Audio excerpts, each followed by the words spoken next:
professor Marcos Dominici aqui, professor de arte, e hoje a gente vai falar sobre minimalismo e land art. Para que a gente possa entender, os dois têm uma interligação, mas a gente vai falar um por um, ok?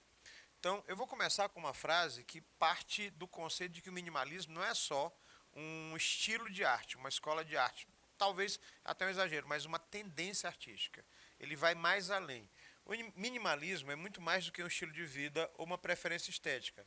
É uma ferramenta que pode ajudar a todos e aqueles que estiverem dispostos a se livrar dos excessos, em favor de se concentrarem no que é importante para a felicidade, realização pessoal e principalmente a liberdade. Pronto. Agora a gente começa a pensar quando houve esse tipo de coisa que eu acabei de falar, ler aquilo que eu acabei de mostrar, e aí alguém me pergunta, professor, isso aqui é arte? Bom, o minimalismo que vocês estão vendo, a obra do Joe Baer, chama-se Descamação Horizontal. São quadros brancos com molduras pretas. Pronto. O que é o minimalismo? O conceito do minimalismo, ele trabalha no o menos é mais. Quanto menos eu tiver, mais eu consigo me relacionar. Quanto menos eu tiver, mais importante eu consigo dar valor às coisas. Por causa disso que eu comecei primeiro com o conceito mais filosófico. Porque o interessante, quando você olha dessa aqui, você diz assim, mas professor, por que isso é arte? E desde quando você é crítico de arte para dizer o que é arte e o que não é? Né? Vamos começar por aí. Conceito, vamos lá. Conjunto de movimentos artísticos e culturais do século XX. Artes visuais, design, música, teatro, arquitetura, conceito de vida. Eu vou usar essa palavra bastante para que a gente entenda o conceito de minimalismo. O minimalismo ele é um conceito tão forte que ele se espalhou por isso aqui tudo. E ainda uma postura de vida. As obras minimalistas possuem o mínimo de recursos e o mínimo de elementos. Espera aí. Então o senhor está querendo dizer que não é só a arte que trabalha isso, exatamente. Né? A pintura minimalista ela usa, por exemplo, uma quantidade limitada de linhas, de formas e assim por diante. Né? E você tem várias tendências entre elas: o construtivismo, as vanguardas russas e principalmente o modernismo. Pronto, chegamos à ideia de. Vou voltar nessa imagem aqui. Aqui. Principais características do minimalismo. A gente volta já nelas para vocês entenderem. Poucos recursos, materiais mais atuais, contemporâneos, valorização da superfície de forma simples, poucas cores, obras de arte de forma seriada, uma, outra, igual, igual, igual. Agora faz sentido aquele quadro que eu mostrei para vocês. Acabamentos precisos, valorização da repetição sonora, no minimalismo o menos é mais. Minimalismo. Quando você fala do conceito, por exemplo, de arquitetura, de espaço, de design, de ambientação, às vezes, na casa de vocês, vamos partir para a prática, tem tanta coisa na sala que tu não sabe nem para onde tu anda. Às vezes, essa quantidade de coisas chega a atrapalhar. Pronto, o conceito do minimalismo é, para que eu preciso realmente disso tudo no espaço? Ou melhor, para que eu preciso disso tudo na minha vida? Quanto menos eu tiver, melhor para poder viver. Esse é o conceito. E se você levar, por exemplo, de uma forma mais simples, numa marca, de uma grande empresa, as marcas mais conhecidas, eu estou fazendo o símbolo aqui de uma que é conhecida de vocês, chamada Nike, né, as marcas mais conhecidas são as mais mínimas possíveis. Ou seja, o mínimo é mais. Essa obra aqui é do Robert Morris e ele trabalha com formas geométricas como se fossem objetos do espaço. Só faz assim por diante. Construtivistas trabalham com esse conceito. Eu vou construindo a partir de formas mais simples. Professor, essa casa aqui poderia ser a casa, professor, eu gostei dessa casa, a casa que eu gostaria de morar. Por quê? Porque ela tem formas simples, mínimas. Né? Esse aqui é uma das figuras mais importantes da arquitetura minimalista, o Van der Rohe. Simples, com vidro, com aço, espaços abertos e muito bonita. A mesma coisa acontece com a casa First Wolf. Eu não vou repetir isso não. Leia isso aqui para mim. Né? É até difícil para o meu intérprete. Formada por linhas limpas sobre uma estrutura de vidro metálica. Pronto, quanto menos melhor. Eu não vou criticar, não, mas já vou fazer isso aí. Tem casa que parece assim que é uma filial do armazém da construção. Tem pedra, tem vidro, tem madeira, tem isso, tem aquilo. É praticamente um transformer de materiais de construção. Quanto menos, mais bonito. Está aí o conceito do minimalismo. Conceito, essa é a palavra para a gente definir. A ideia é mais importante do que qualquer outra coisa. A ideia pesa sobre a estrutura final. Aí eu vou mostrar para vocês alguns artistas que são importantes no minimalismo desde os Estados Unidos, inclusive chegando aqui no Brasil. O Donald Judd, Agnes Martin e o Sol Lewitt. Cada um deles trabalha num conceito específico. O primeiro, ele é pintor e escultor, e ele trabalha com uma narrativa muito simples do que chamam do aqui e agora. A segunda, ela tem uma tendência do abstracionismo, expressionismo abstrato, perdão. E o silêncio, a paz que a obra traz é muito grande. E o terceiro é a figura mais importante do minimalismo dos Estados Unidos, porque ele trabalha com formas, volumes e cubos. Vamos às obras. Né? Donald Judd, simplesmente formas. Eu poderia ter um sofá, eu poderia ser cadeiras, eu poderia simplesmente colocar num espaço grande e deixar para as pessoas interagirem ou simplesmente apreciarem. O objeto se transforma na obra de arte. Quanto mais simples, melhor. O minimalismo da Agnes Martin. Professor, eu gostei disso. Né? Aí alguém pode me perguntar, isso é arte? Aí eu vou repetir novamente. Você sabe realmente o conceito por trás disso? Você sabe realmente o que o artista quis dizer? Ou talvez alguém goste e não saiba exatamente o motivo. Pronto. Quanto mais simples, mais mínimo, melhor. E por último, o do Sol Lewitt, desenho na parede. E, professor, eu gostei desse. Por quê? Porque é colorido ou porque ele trabalha simplesmente com a obra no espaço? Bom, eu vou ficar com as narrativas e as perguntas para vocês. Mais um trio de artistas minimalistas importantes e agora brasileiros. A Ana Maria Tavares, que é professora da Universidade de Minas Gerais e transitou pela instalação em escultura. Professor, o que é instalação? Nós temos uma aula na plataforma Gonçalves Dias sobre instalação. Então preste atenção porque fica fácil a gente trabalhar, porque atualmente você tem conceitos de arte interferindo em outros conceitos. O Dan Flavin, que trabalha com esculturas minimalistas de luz neon, já vou mostrar para vocês. E o Carlos Fajardo, que ele pinta e desenha com escultura e instalação também. Na prática, a obra da Ana Maria Tavares. Eu gostei disso aqui, professor, só não sei o que é. Qual é a nossa necessidade de achar uma explicação para as coisas? Porque simplesmente a gente não pode apreciar as formas que são mais simples, ou dizer assim, isso me agrada, isso não me agrada. Eu poderia sentar na obra, pode ser? Será que ela foi feita para isso? Será que ela foi feita para interagir? O objetivo é questionar. Ah, isso eu gostei. Por quê? Porque é colorido, é luminoso? Pronto.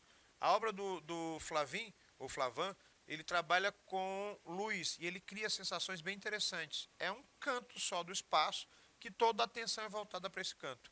Né? A luz como um banner, a luz como instrumento de arte. E principalmente por quê? Porque ele tentou várias profissões, mas a arte fez assim, volta, é para cá que tu tem que estar.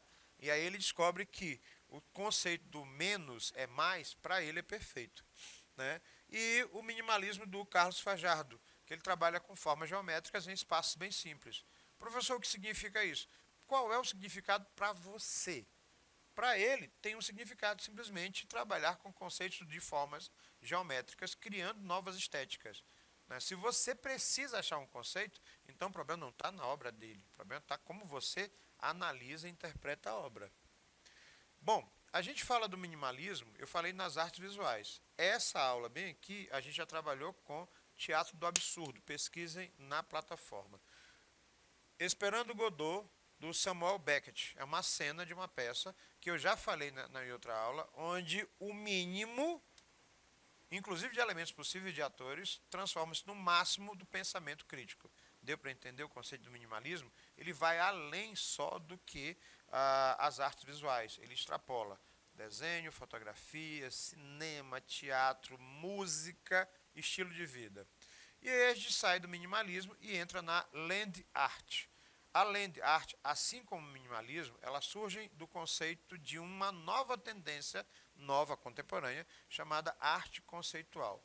Eu bati sobre a tecla e temos uma aula sobre arte conceitual para você entender qual é a importância da minha ideia, do meu conceito, do meu pensamento sobre o resultado final. Por que muitas profissões vendem ideias, vendem conceitos e o artista, na maioria das vezes, é cobrado para que o produto seja realizado até o final. Pronto, eu acabei de colocar a ideia da land art.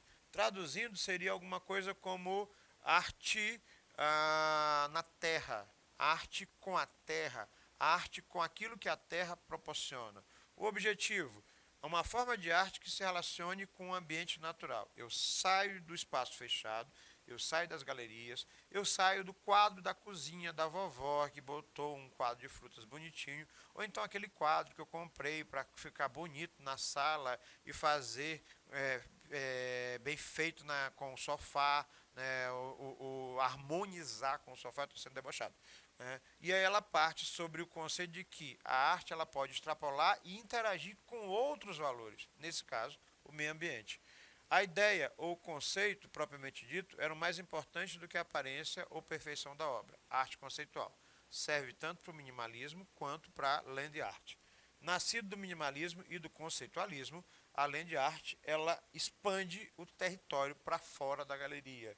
Cuidado com o planeta e com o meio ambiente. Isso, meados de 1970, o artista, a arte já começa a se preocupar com essa relação do será que a gente vai ter terra para viver no futuro? Planeta para viver no futuro? Né? Uso de elementos naturais como água, terra e vegetação. Gente, só para explicar para vocês o que é essa imagem. Isso aqui é uma vista, uma fotografia aérea de um local gigantesco. Aqui são casas, certo? Aqui é uma estrada e aqui é a obra de arte. Espera aí. Então isso aqui é um campo verde? Pois é. Foram fazendo desenho de um urso, né, com os filhotes. Na natureza, isso aqui é um campo gigantesco com o desenho feito que é visto de cima.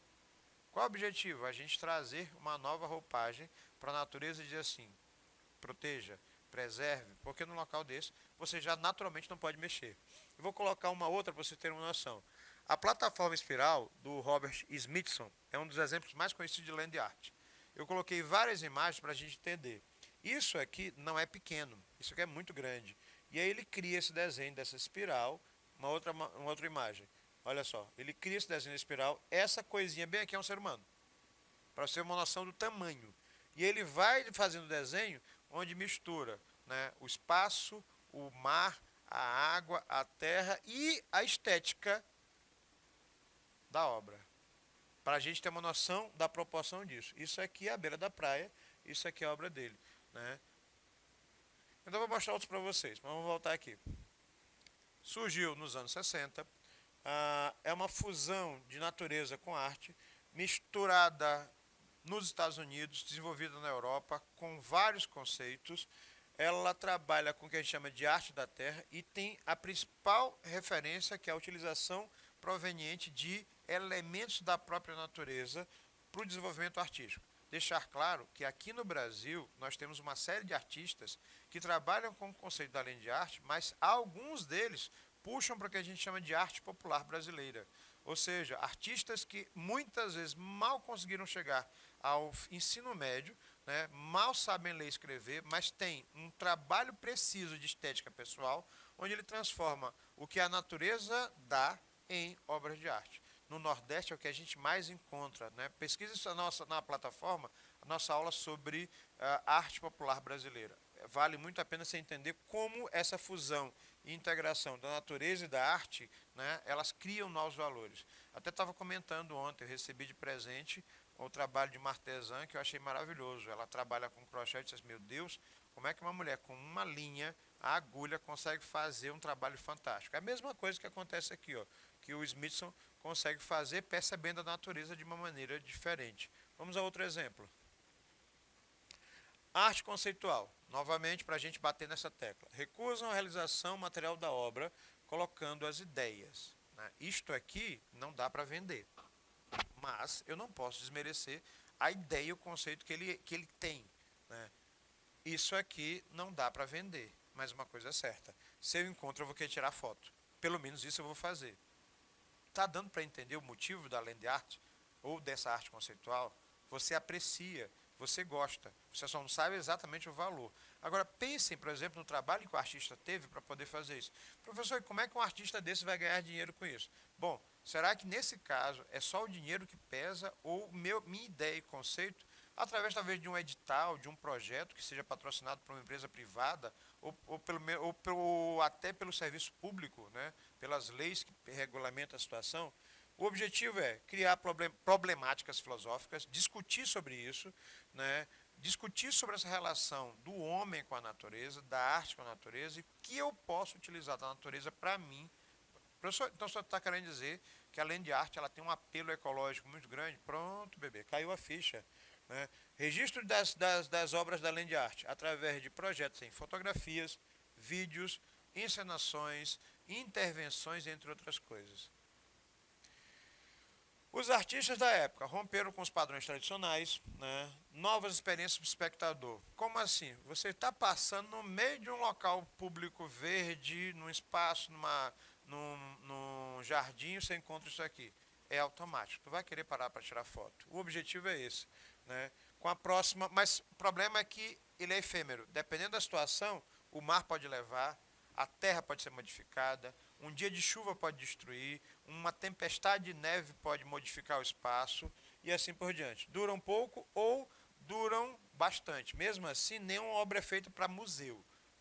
Exemplo, eu vou mostrar a cratera Roden, né, do James Turrell, acho que é isso, James Turrell, que é um cone, vocês estão vendo isso aqui, né? É um cone de cinzas vulcânicas extintos, situado em São Francisco, no deserto do Arizona, perto do Grand Canyon. Gente, isto aqui a gente não tem noção, através dessa foto, de como ele realmente é. O artista foi fazendo isso aqui. Para que a gente tenha noção, isso aqui é a estrada, aqui é um ser humano, e essa situação ela vai sendo modificada porque o cone tem mais ou menos 3,2 quilômetros de diâmetro, né, 600 pés de altura e cerca de 400 mil anos, porque trata-se de uma cratera vulcânica. Então, a visão e a construção disso é, eu já tenho e vou transformar isso numa obra que a plateia, o público possa interagir. Ela não é uma obra para você ver simplesmente e tirar uma foto para mandar para a mamãe, vovô, vovó, titi, papai. É para você interagir com a obra. Tanto é que a gente tem essa situação atípica.